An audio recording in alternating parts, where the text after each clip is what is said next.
नमस्कार दोस्तों, यह कहानी रिश्तों का बंधन बहुत ही अनोखी कहानी है जो कि एक लड़की के वैवाहिक जीवन पर निर्धारित है। अगर आपको कहानी पसंद आए तो प्लीज़ हमारे चैनल को सब्सक्राइब करें और कमेंट में बताएं कहानी कैसी लग रही है। लड़कियां यूँ तो विवाह से पहले कई बार बाहर जाती हैं, कभी घूमने, कभी पढ़ाई के लिए, तो कभी अपने किसी रिश्तेदार के यहाँ कुछ दिन रहने, परंतु उन्हें कभी भी अपने परिवार से दूरी का एहसास उतना नहीं होता जितना विदाई के पश्चात होता है। सुहानी का ये घर उसके दादाजी ने बनाया था। प्रवेश की फाटक थी जिसके आगे सीमेंट की लाल रंग की टाइल्स लगी हुई थी। दाईं ओर गाड़ी रखने के लिए जगह थी। घर मुख्य द्वार लकड़ी का था जिस पर सुंदर नक्काशी की गई थी। द्वार खोलते ही सामने आंगन पड़ता था जिसके बीच में एक सुंदर तुलसी का पौधा लगाया हुआ था, जिसके सामने ही रसोई थी। रसोई के पास ही पूजा घर था। आंगन के दाईं ओर और बाईं ओर कमरे बने हुए थे तथा कमरों के सामने ही बरामदा भी बना हुआ था। महक से कम और सुहानी से सवाल ज़्यादा हो रहे थे क्योंकि सुहानी का ससुराल जिस गांव में, वहां नेटवर्क कम आने के कारण छत पर जाकर बात करनी पड़ती थी और इसलिए उसे उससे बहुत कम बात हो पाती थी, जबकि महक का ससुराल चित्तौड़ में ही था। अच्छा, नाश्ता और बातें दोनों हो गई हो तो बच्चों थोड़ा आराम भी कर लो, मीरा देवी ने सबसे कहा। और तुम दोनों, महक और सुहानी, आराम का मतलब आराम ही करना। कहीं ऐसा ना हो कि तुम दोनों बहनें अपनी बातों में इतना खो जाओ कि ससुराल और शादी की थकान याद न रहे तुम दोनों को। घर में जाते ही सबसे पहला कमरा मीरा देवी का ही आता है, जो बाकी कमरों से बड़ा है। कमरे एक खिड़की है जो बाहर की ओर खुलती है, जिससे बाहर का नज़ारा साफ दिखाई देता है। कमरे की दीवार पर सुहानी के दादाजी की तस्वीर लगी है, साथ ही एक और पूरे परिवार की तस्वीर लगी है। कमरे में दो लकड़ी की बड़ी अलमारी और पलंग भी है। एक पर मीरा देवी और एक महक सुहानी सोते हैं। कभी कभी युवाओं भी सोते हैं। हालांकि घर में और भी कमरे हैं, पर बचपन में मीरा देवी उन दोनों को अपने पास ही सुलाती थी और रोज रात को कहानी भी सुनाती थी। इसलिए उन दोनों को बचपन से अपनी दादी से और उनके कमरे से खास लगाव है। आज भी वो दोनों अपनी दादी के कमरे में ही सोती हैं और अब वही आदत युवान युवानी की भी है। संयुक्त परिवारों में बच्चों का ख्याल रखना बहुत आसान होता है। कोई एक डांट देता है तो कोई लाड प्यार से मना दे लेता है, पर एकल परिवार में अक्सर बच्चों को उतना प्यार नहीं मिल पाता क्योंकि हर कोई व्यस्त होता है अपनी जिम्मेदारियों और परेशानियों में। ऐसे में अगर घर में दादा दादी हो तो बच्चों के लिए वो सबसे अच्छे दोस्त साबित होते हैं। महक और सुहानी कमरे में आकर दरवाज़ा बंद कर लेती हैं और फिर जैसा कि उनकी दादी ने कहा था, उन दोनों के बीच शुरू हो जाता है कभी ना खत्म होने वाली बातों का सिलसिला। आखिर वो दोनों बहनें होने के साथ साथ एक दूसरे की सबसे अच्छी दोस्त भी तो थी और एक दूसरे से वो सब कह सकती थी जो किसी और से नहीं कह पाती। एक दूसरे के सपने, उम्मीदें या मन की कोई उलझन, सब कुछ एक दूसरे को बताया करती थी। महक सुहानी का हाथ पकड़कर पलंग पर बिठा देती है। अब बता, सब क्या बताऊं दी। सुहानी महक को चेहरे को देख कर रही थी जिस पर बेसब्री उत्सुकता साफ देखी जा सकती थी और सुहानी को उसे ऐसा देखकर बहुत मजा आ रहा था। तभी वो सब जानते हुए भी वो अनजान बन रही थी। देख सुहानी, तू ना सब जानकर भी अनजान मत बन। तू नहीं बताएगी तो फिर मैं भी कुछ नहीं बताने वाली, महक ने चिढ़ाते हुए बोला। ठीक है मेरी प्यारी दीदू, मैं बताती हूँ, सुहानी महक को मनाने के अंदाज में बोली। तो फिर बता, अंगूठी वाले खेल में कौन जीता और कौन कौड़ी वाले खेल में, और तुझे अपने पतिदेव से क्या तोहफा मिला। महक ने एक सांस में सारे सवाल कर दिए और महक के सवालों को जवाब देते हुए फिर से अपनी यादों में खो गई। सुहानी ने सुंदर कासीदाकारी वाला ग्रे रंग का लहंगा व पिंक ओढ़नी पहनी थी। फिर एक बड़ी थाली में दूध में जिसमें गुलाब की पंखुड़ियाँ डाली गई थी, उस थाली को बीच में रखा गया और सुहानी मानो को आमने सामने बिठाया गया और फिर मानो की बुआ जी ने दोनों को चांदी की अंगूठी दिखाते हुए कहा, मैं ये अंगूठी इस थाली में डालूंगी, जो भी इसे सबसे पहले ढूंढ लेगा वो जीतेगा, और मैं इसे 5 बार इस थाली में डालूंगी, जो सबसे ज़्यादा बार ढूंढ लेगा, समझो इस घर और शादी में उसका राज चलेगा। और फिर बुआ जी ने अंगूठी और उसके साथ कुछ कौड़ियाँ मुट्ठी में भरकर उसे एकदम से थाली में डाल दिया। कुछ लोग जहाँ मानव का नाम की ओर थे तो कुछ हौसला बढ़ा रहे थे, वहीं कुछ सुहानी की ओर थे। तो इस तरह से सुहानी और मानो की दो टीम बन गई थी। सुहानी और मानो एक साथ उसे ढूंढने लगे। वो अंगूठी सुहानी को मिल गई तो आरती ने मानो को बोला, क्या भाई, आप हार गए, अब अगली बार जरूर जीतना, वरना पूरी जिंदगी भाभी की बात माननी होगी। अगली बार मानो जीत गया। इस तरह 3 बार सुहानी और 2 बार मानो जीता। फिर शुरू हुआ दूसरा खेल, जिसमें सुहानी मानो को कुछ कौड़ियाँ और बतासे दिए गए। उन दोनों के बीच में एक छोटा सा टेबल रखा गया। उन दोनों को अपनी मुट्ठी में कुछ कौड़ियाँ और बतासे छुपाकर उस टेबल में रखने थे, और मुट्ठी खुलने पर जिसके जो सबसे ज़्यादा संख्या में वो रखा हो वो ही जीता। इस खेल में मानो 4 बार जीता, सुहानी 1 बार। फिर मानो ने वो अंगूठी जो सुहानी और उसके खेल में ढूंढी, वो सुहानी को पहनाई। सुहानी, सुहानी, चलो अब वहाँ से यहाँ आ जाओ, महक ने सुहानी को हिलाते हुए कहा। तो सुहानी जैसे अपनी यादों से बाहर आई। अच्छा, अब तोहफा क्या दिया, वो तो बताओ, महक ने सुहानी को फिर से पूछा। तो जवाब में सुहानी ने एक डिब्बा बैग से निकाल कर दिया, जिसमें एक नया स्मार्टफोन था। ये डिब्बा मानो ने सुहानी के आने से पहले रखा था और उसे मैसेज कर बताया था। ये तो बहुत अच्छा फ़ोन है सुहानी, महक ने फ़ोन देखते हुए कहा। अब तुम बताओ दीदू, सुहानी ने उत्साह से पूछा। हम, ये देखो महक, ये सोने की अंगूठी दिखाते हुए कहा।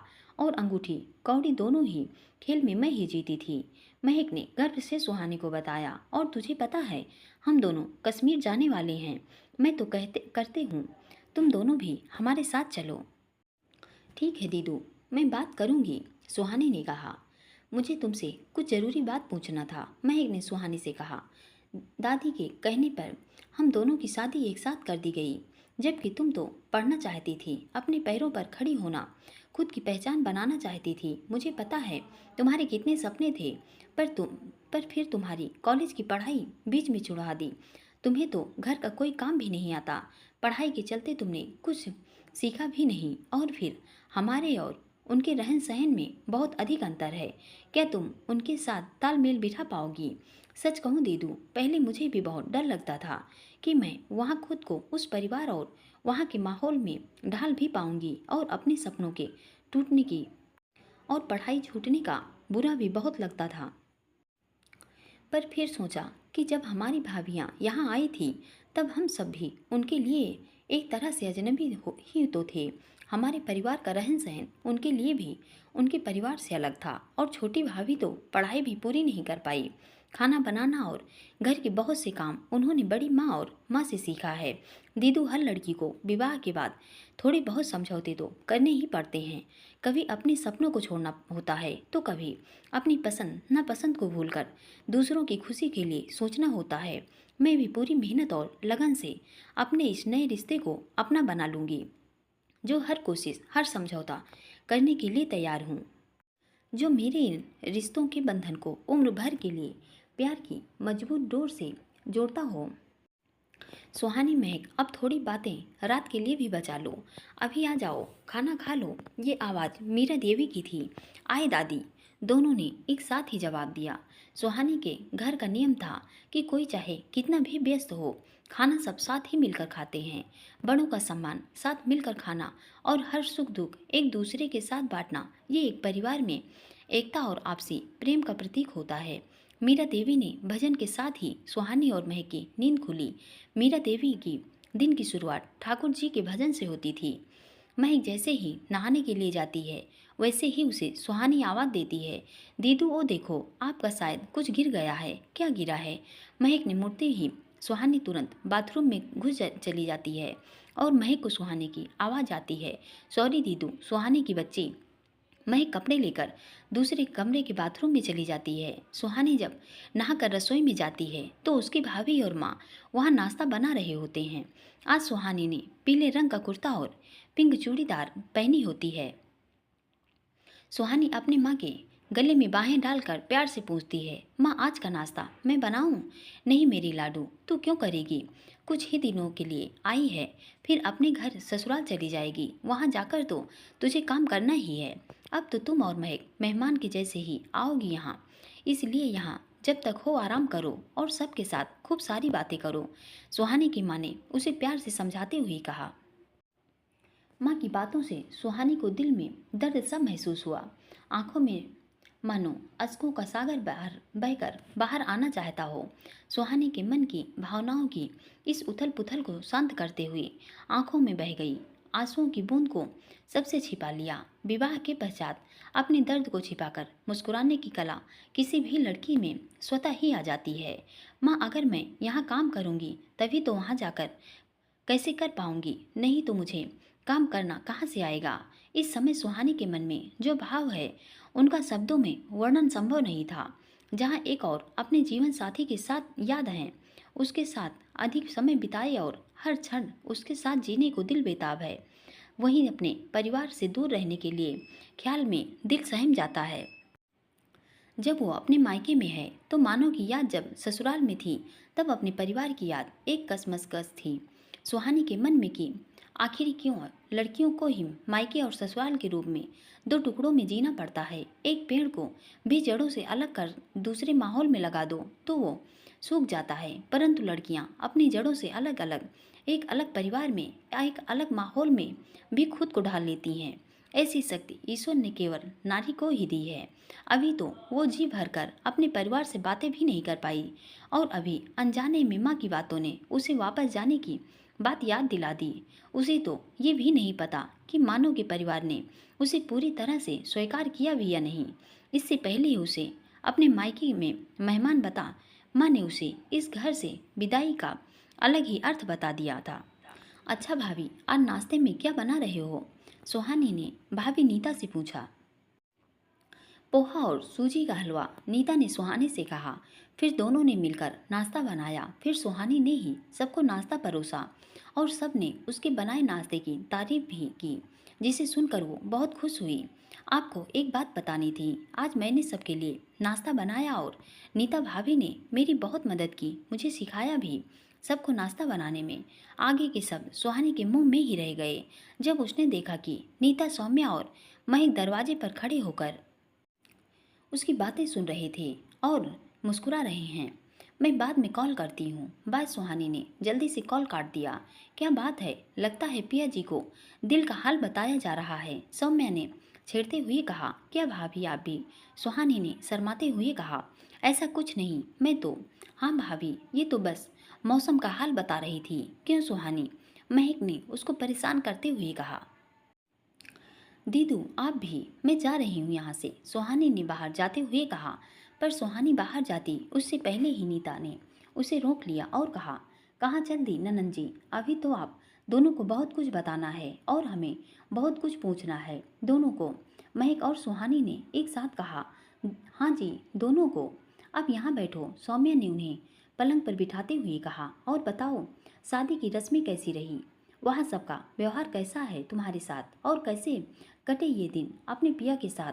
हमारी याद आई थी भी या नहीं?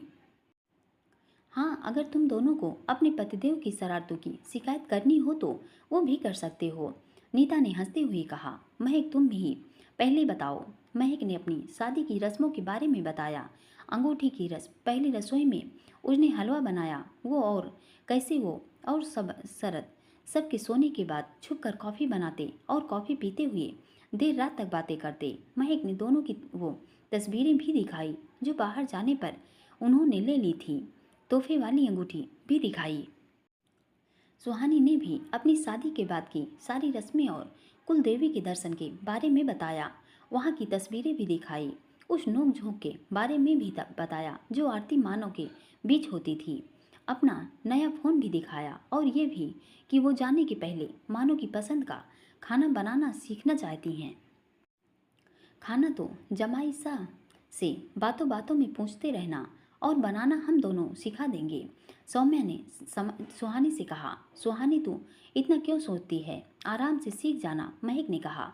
दीदू आपको तो सब आता है पर मैंने तो कुछ खास काम किया नहीं, मुझे तो अभी सब सीखना बाकी है। तो फिर आज से ही आपका काम सिखाना शुरू, नीता ने सुहानी से कहा। सुहानी ने लगभग घर का हर काम सीखने की कोशिश की, खाना बनाना, कपड़े इस्त्री करना और भी काम, और उसकी दोनों भाभी महक ने उसकी बहुत मदद की। परिवार का महिला मंडल सुबह के सारे काम खत्म करके बातें कर रही थी। तभी वहाँ आरुष आता है। अच्छा हुआ आप सब एक साथ मिल गए। मैं सुहानी और महक की शादी की सीडी लेकर आया हूँ, चलिए देखते हैं। अभी नहीं आरुष, मीरा देवी ने उसे मना करते हुए कहा। पर क्यों दादी? अभी सबको कोई काम नहीं है तो आराम से देख सकते हैं, आरुष ने सवाल करते हुए कहा। मीरा देवी ने आरुष को समझाया, क्योंकि अभी सब नहीं हैं। हम सब ये वीडियो रात को देखेंगे जब तुम्हारे पापा, चाचा और भाई भी साथ होंगे। और ये कभी मत भूलना कि खुशियों के पलों को हमेशा परिवार के साथ मिलकर जीना चाहिए। उससे परिवार में प्यार, आपसी समझ बढ़ती है और हमारा रिश्ता अपने परिवार से और मजबूत होता है। और तुम सब भी शाम का खाना व जो भी काम हो जल्दी कर लेना। आरुष अपनी दादी की बातों से बहुत प्रभावित होता है। उसे पता है कि उसकी दादी ने ही दादाजी के जाने के बाद इस परिवार को संभाला, वह इसकी एकता को बनाए रखा। उसके पापा, चाचा या अम्मा या चाची को घर के किसी भी सदस्य में मतभेद होता तो वो अपनी सलाह से व समझदारी से सुलझा कर देती और घर के हर महत्वपूर्ण मामले में उनकी सलाह अवश्य ली जाती। आरुष भी अपनी दादी का बहुत सम्मान करता। उसकी आंखों में उनके परिवार के लिए प्यार व सम्मान दिखाई देता है। रात के खाने के बाद सब मिलकर शादी के लम्हों को फिर से जीते हैं।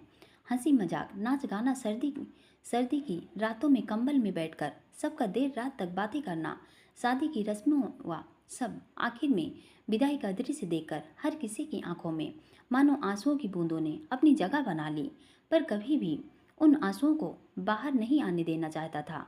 महक सुहानी भी अपनी माँ के कंधों पर सर रख कर रोने लगी। उन दोनों की माँ के लिए भी ये पल कसमकस भरा था। जहाँ बेटी की शादी की खुशी थी, वहीं उससे विदाई का दुख भी और ये गम भी कि अब उनसे पहले किसी और का हक होगा उनकी बेटियों पर। मीरा देवी ने स्थिति संभालते हुए कहा, चलो अब सो जाओ, सब कल बच्चियों को जाना है तो उसके लिए तैयारी भी करनी है। खुशी और गम की मिश्रित भावना के साथ सब अपने अपने कमरे में चले गए। पर नींद तो आज शायद ही किसी को आएगी।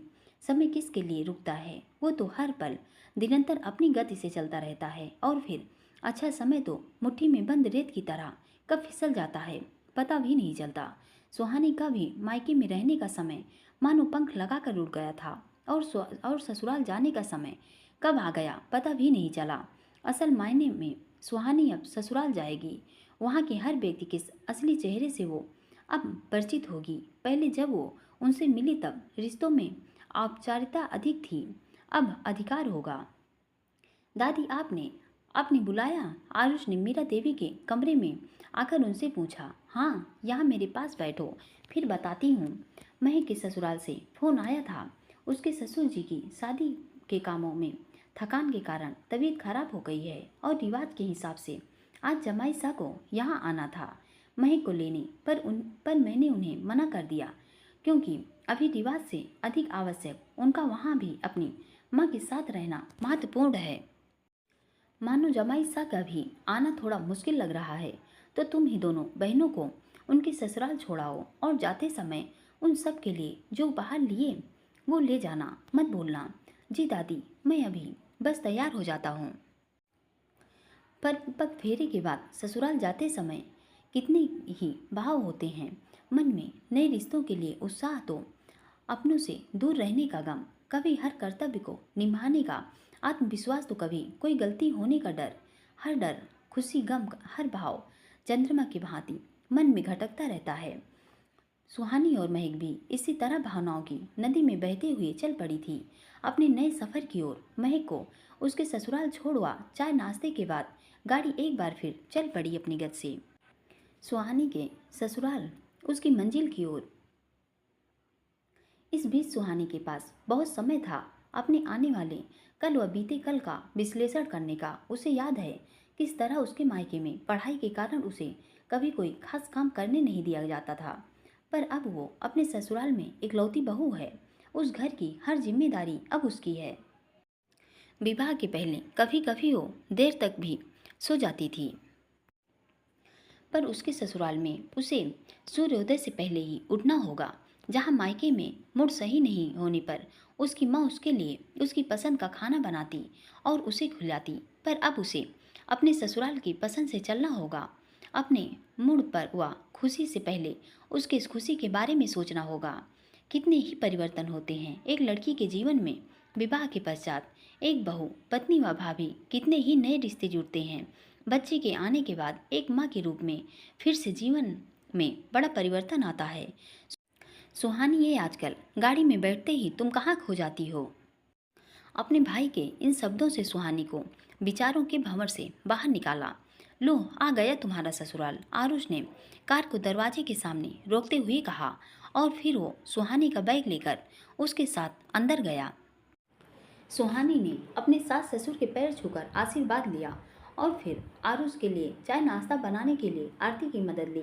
अच्छा, अब मुझे इजाज़त दें, आरुष ने हाथ जोड़ते हुए कहा। फिर वो एक नज़र सुहानी को देकर चला गया।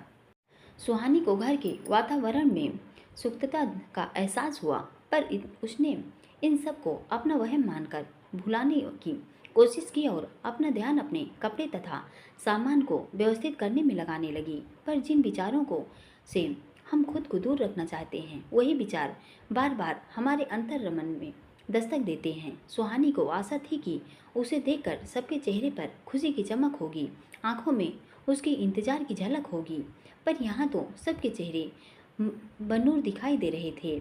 उनके चेहरे व आंखों में सुहानी के आने की खुशी कोई उत्साह नहीं दिख रहा था। न आरती और न ही सासू जी ने उससे ठीक से बात की, और उसे लगा था मानो उसके आने की खबर पर बेसब्री से उसका इंतजार करता मिलेगा। उसके चेहरे पर सुहानी के आने से रौनक होगी और आंखों में ढेर सारा प्यार। वो सुहानी से शिकायत करेगा उसके इतने दिन मायके में रहने की और बताएगा कि इतने दिनों में उसने सुहानी को कितना याद किया। फिर वो उसे किस तरह प्यार से मनाएगी। पर यहाँ तो मानो भी नहीं है और न ही उसने सुहानी को मैसेज या कॉल किया अभी तक। आरती सुहानी के कमरे में आती है। भाभी, आपने पहले इतने मेहमानों में घर ठीक से देखा नहीं होगा। चलिए, मैं आपको घर दिखा देती हूँ, फिर हम दोनों मिलकर रात का खाना भी बना लेंगे। ठीक है, चलो। सुहानी ने घर के आगे का हिस्सा पहले ही देख चुका था। दरवाजे के अंदर आते ही दोनों 4 कमरे थे। पहले कमरा सुहानी के साथ ससुर का था, वह उसके सामने का कमरा मेहमानों के लिए था। फिर सुहानी मानो का कमरा, उसके सामने आरती का कमरा, फिर आंगन था, उसके आगे दाईं ओर रसोई व बाईं ओर एक द्वार था। आरती ने वो द्वार खोला। द्वार के उस पार जो दृश्य था वो सुहानी के लिए नया था, अनुपम सौंदर्य था। उस दृश्य में आंखों को बड़ा सा आंगन था, जहाँ एक और टिन बना था जिसके नीचे 4 गायें बंधी थी। उनके सामने टब रखे थे जिनमें पानी व चारा पड़ा हुआ था। दूसरी ओर 2 छोटे बछड़े भी थे। एक कमरा भी था जिसमें गायों के लिए चारा वगैरह रखा हुआ था। खुले आंगन में एक और अमरूद, नींबू, चीकू के पेड़ व उसके पास ही गुलाब, गेंदे, सदाफूली के फूलों के पौधे भी थे। आंगन में चिड़िया यहाँ से वहाँ उछल रही थी। आंगन बहुत साफ था और फूलों की भीनी भीनी सुगंध आ रही थी। दीवार के पास ही छत पर जाने के लिए सीढ़ियाँ बनी हुई थी। सुहानी को घर का हिस्सा बहुत अच्छा लगा। उसके बाद आरती ने सुहानी की मदद की खाना बनाने में। भाभी, चूल्हा मैं जला देती हूँ, फिर आप खाना बना लेना। आप सीख भी लेना, क्योंकि हमारे यहाँ खाना चूल्हे पर ही बनता है, इसलिए चूल्हा जलाने से लेकर उस पर खाना बनाना सब आपको भी आना चाहिए। ठीक है, सुहानी ने हाँ तो कर दिया, पर उसने कभी चूल्हे पर खाना नहीं बनाया था। उसने पहली बार जब ससुराल में खीर बनाई तब भी गैस पर ही बनाई थी। आरती ने चूल्हा जला दिया और सुहानी ने बहुत मुश्किल से उस पर खाना बनाने लगी। अरे ये तो बुझ गया। सुहानी, तू भी ना बेवकूफ़ है, समय समय से लकड़ी आगे नहीं देगी तो चूल्हा बुझ ही जाएगा ना। आह! सुहानी ने जैसे ही लकड़ी को हाथ लगाया, लकड़ी के गर्म होने के कारण उसका हाथ जल गया और धुएं के कारण आंखों में भी जलन होने लगी। तभी आरती वहाँ आ गई। क्या भाभी, आप एक चूल्हे का ध्यान नहीं रख पाई? और वो फिर से चूल्हा जलाकर वहाँ से चली गई, बिना ये देखे कि सुहानी की आंखों में उस समय आंसुओं का सागर दिख रहा था। कुछ धुएं के कारण तो कुछ जलने के कारण, दर्द के कारण, पर उससे भी ज़्यादा दिख रही थी उम्मीद बस इस बात की कि आरती को शायद उसके चेहरे का दर्द दिखाई दे, तो उसके दिल में जब अथाह दर्द हो और जब तन पर लगे घाव तन से अधिक मन को पौड़ा देते हैं। और आप चाहते हुए भी रो नहीं सकते। उससे बड़ी बेसब्री और बेबसी क्या हो सकती है। फिर आवाज़ खामोशी से बहे आंसू गवाह होते हैं कि आप कितने अकेले हैं। सुहानी ने जैसे तैसे खाना बनाया और तभी लक्ष्मी जी वहाँ आई। सुहानी, खाना बन गया। जी माँ, बन गया। बस रोटी सब खाएंगे तब बना लूँगी, सुहानी ने धीरे से कहा, ताकि उसकी आवाज़ से उसके दर्द का पता न चले। परंतु बिना बताए आपका दर्द वही समझ सकता है जिसे आपसे निस्वार्थ प्रेम हो, जिसे आप पर आपके होठों की हंसी से लेकर आंखों के अश्कों का असर होता हो, पर जो आपकी तकलीफ देखकर भी अनदेखा कर दे, उसे कहाँ आपके आंसू और दर्द दिखाई देगा। आरती, जाकर अपने पापा व भाई को बुला लाओ, लक्ष्मी दी ने आरती से कहा। मानो आरती व उसके पापा जैसे ही खाने बैठे, सुहानी की हृदय की गति सामान्य से अधिक बढ़ गई, मानो जैसे आज उसकी परीक्षा का परिणाम आने वाला हो। रोटी बनाते समय उसके हाथ भी कांप रहे थे। फिर सुहानी ने भी तय कर लिया हर परिस्थिति में इस परीक्षा को पास करने का, और अपना पूरा ध्यान रोटी बनाने पर केंद्रित कर दिया। और व्यक्ति जब अपना सारा ध्यान अपने लक्ष्य पर केंद्रित कर देता है, तब उसके लिए कोई भी कार्य नामुमकिन नहीं रह जाता। और ये तो फिर सिर्फ रोटी बनाने का कार्य ही था। सबके खाने के बाद सुहानी बर्तन समेट रही थी। उसका मन इसी उधेड़-बुन में लगा हुआ था कि किसी ने भी खाने को लेकर अच्छा या बुरा नहीं कहा। सुहानी, सबको खाना हो गया, तुम भी काम खत्म कर खाना खा लेना। और हाँ, तुमने सब्जी में तेल अधिक डाल दिया तो किसी में घी अधिक था। आज किसी ने भी सही से खाना नहीं खाया, उन्होंने कुछ कहा तो नहीं, तो इसका मतलब ये नहीं कि तुम हर रोज़ ऐसी गलती करो। सारे बर्तन भी कितने खराब हो गए, तो गर्म पानी से ही सबको अच्छे से साफ करना, ऐसा नहीं कि बस पानी से निकाल कर रख दो। और ये चौका भी कितना गंदा कर दिया, इसे भी गर्म पानी से अच्छे से साफ करना। और आगे से ध्यान रहे, मेरे घर में इतना अधिक घी तेल का खाना नहीं बनता, और साफ सफाई में भी कमी रहे, ये भी मुझे पसंद नहीं। इस घर के नियम और तौर तरीके जितनी जल्दी समझ जाओ उतना ही अच्छा होगा, क्योंकि तुम अब अपने मायके में नहीं ससुराल में हो। और हाँ, सूर्योदय से पहले उठ जाना, मुझे देर तक सोने वाले लोग पसंद नहीं। सुहानी को समझाकर लक्ष्मी जी तो वहाँ से चली गई, पर सुहानी कुछ भी नहीं बोल पाई सिवाय जी माँ के, क्योंकि उसके कानों में तो बस लक्ष्मी जी के यही स्वर गूंज रहे थे। मेरे घर में तो क्या ये घर उसका नहीं है? माँ ने भी मायके में उसे मेहमान बना दिया, और यहाँ आज पहली बार खाना बनाने पर उसे उसकी सासू माँ ने उनके घर के नियम बता दिए। सुहानी का अंतर्मन बार बार ये प्रश्न कर रहा था कि कहाँ है उसका घर, न ससुराल में न मायके में, तो क्या बेटी और बहू का कोई घर नहीं होता? सुहानी के मन में असुरक्षा के भाव आ रहे थे। और फिर बिना बताए उसे कैसे पता चलता कि उसने खाना बनाने में क्या गलती की है। सुहानी ने गर्म पानी किया और बर्तन साफ करने लगी। एक तो जलने से पहले ही दर्द हो रहा था, ऊपर से उस पर लगता गर्म पानी।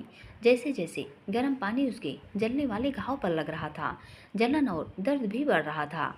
फिर भी अपने दर्द को नज़रअंदाज कर उसने रसोई का सारा काम खत्म किया। जब सुहानी कमरे में आई तब मानो फोन पर किसी से बात कर रहा था। सुहानी का मन हुआ कि मानो उसे एक बार गले लगा ले, ताकि उसके तन का घाव नहीं सही, मन का घाव तो ठीक हो जाए। जब भी हम अपने आप को तन्हा महसूस करते हैं, तब दिल हर पर यही ख्वाहिश रखता है कि हमें कोई प्यार से गले लगा कर बताए हम तन्हा नहीं, वो हमारे साथ है। क्योंकि वो मानो को देखकर अपने ख्यालों में इस कदर खो गई कि पलंग पर बैठना भी भूल गई। क्या तुम मुझसे नाराज़ हो? क्योंकि जब तुम आई तब मैं यहाँ नहीं था, और अभी तक ठीक से हमारी बात भी नहीं हुई। देखो, अगर काम जरूरी नहीं होता ना, आज मैं पक्का आता, कहीं नहीं जाता। अब मान जाओ या कान पकड़कर माफ़ी मांगनी होगी। बोलकर जैसे ही मानव ने उसका हाथ पकड़ा, सुहानी के मुंह से आह निकल गई। क्या हुआ? मानव ने कहा। देखा तो जलने का घाव था जिस पर फफोले हो गए थे। सुहानी, ये कैसे हुआ? पहले तुम यहाँ बैठो। उसने सुहानी को पलंग पर बिठाया और वो दराज से दवाई लेने गया। तुम थोड़ा सा भी ध्यान नहीं रख सकती अपना? इतना कैसे जला? और जला भी तो दवाई लगानी चाहिए। मानो सुहानी के घाव पर मरहम लगाते हुए उसे ये सब बोल रहा था और सुहानी तो बस उसे देखे जा रही थी। उसका दर्द जलन सब जैसे गायब ही हो गया था। अब वो घाव अत्यधिक जल रहा था। उसे मानो कि प्रेम वर्षा ने शीतल कर दिया था। उस मरहम का असर भी इस प्रेम के समझ मानो बेवसर हो रहा था। सच ही तो है, प्रेम से बढ़कर कोई औषध नहीं होती। प्रेम रूपी औषध तन और मन दोनों के घाव भर सकती है। मानव ने जब दवाई लगा ली और उसने देखा सुहानी बोलने के स्थान पर केवल उसे देखे जा रही है, तो उसने फिर से पूछा, सुहानी बताओ तो, तुम इतना कैसे जल गई? बस खाना बनाते समय ध्यान नहीं रहा। आप चिंता न करें, ऐसा भी कुछ विशेष नहीं घाव नहीं है। सुहानी ने कहा, चिंता कैसे न करूं? तुम मेरी पत्नी हो। मेरी जिम्मेदारी भी अब से गैस पर ही खाना बनाना और चूल्हे पर तब ही बनाना जब अच्छे से सीख जाओ। अपना ख्याल रखना, मानो ने प्यार से गले लगाते हुए कहा। सुहानी मानो की बाहों में एक छोटे बच्चे की तरह सो गई। कुछ समय पहले उसके मन में असुरक्षा व अकेलेपन का जो भाव थे वो अब खत्म हो गए थे और उनका स्थान प्रेम ने ले लिया था। सुहानी आज तो बेफिक्र सो गई, पर आने वाले कल के साथ एक नया दिन और नई चुनौती लाने वाला है। सुबह के समय सुहानी अचानक से झटके से उठ जाती है। वो फोन में समय देखती है। देखकर राहत की सांस लेती है कि वो सूर्योदय के समय से पहले उठ जाती है। तभी उसे हल्का पेट दर्द व कमर दर्द का एहसास होता है और वह जल्दी से स्नान करने चली जाती है। हमारे जीवन से जुड़ी हर समस्या का हल हमारे अंतर मन में छिपा होता है। सुहानी को अपनी दादी की बात याद आ गई, क्योंकि आज उसे भी उसके अंतर मन की आवाज़ ने ही जगाया था। सुहानी जब तैयार होकर बाहर आई तो लक्ष्मी जी उसे घर के पीछे आंगन में ले आई। वहाँ का दृश्य था जो सुहानी के जीवन के लिए बिल्कुल नवीन व सुखद था, जिसे उसने या तो कहानी किताबों में पढ़ा या फिल्मों में देखा था। आंगन में वह अमरूद के पेड़ पर चिड़िया यहाँ से वहाँ उछल रही थी। दीवार पर मोर बैठा था। कहीं से मंदिर की आरती व शंखनाद की ध्वनि सुनाई दे रही थी। गाय भी उस ध्वनि को सुनकर प्रसन्नता से सिर हिला रही थी, जिससे उसके गले में बंधी घंटी की मधुर ध्वनि भी उस आरती की ध्वनि से मिल रही थी। मानो वो गाय भी उस आरती में सम्मिलित हो रही हो। सूर्यदेव अपनी नारंगी आभा लिए रथ पर सवार आकाश में मध्यम चाल से चल रहे थे। उनकी नारंगी आभा सभी को नई सुबह की आगमन की सूचना दे रही थी। सुहानी, लो ये दूध का बर्तन। सबसे पहले इसमें से ठाकुर जी के लिए भोग बनाना, उसके बाद ही ये घर के कामों में इस्तेमाल होगा। क्या हुआ, तुम ऐसे क्यों खड़ी हो? या अब भोग भी बनाना नहीं आता? जी माँ, वो मैं कैसे? मेरा मतलब है आता तो है, पर मैं अभी नहीं कर सकती। सुहानी संकोच के कारण रुक रुक कर बोल रही थी। वो मैं कुछ दिनों तक नहीं कर सकती। हे भगवान, पहले तुम रसोई से बाहर आओ। लक्ष्मी जी ने तुरंत उसे बाहर जाने को कह दिया। अरे, जब तुम्हें पता है कि तुम्हारा महीना चल रहा है तो क्या आवश्यकता थी रसोई में आने की? पर माँ, मैं स्नान करने के बाद ही आई थी। सुहानी ने धीरे से जवाब देते हुए कहा। तो क्या कल तो तुम मंदिर भी चली जाओगी? क्या तुम्हें इतना भी नहीं पता कि इस स्थिति में स्त्री अछूत के समान होती है? अब तुम जाओ और आरती को बुलाओ। वो तुम्हारे लिए खाने के अलग बर्तन, पानी और रात के सोने के लिए चटाई चद्दर निकाल देगी। और तुम जब तक किसी भी खाने के सामान को छूना मत, ना ही रसोई में पाँव रखना। अब जाओ यहाँ से। लक्ष्मी जी सुहानी को रसोई से बाहर निकाल देती हैं।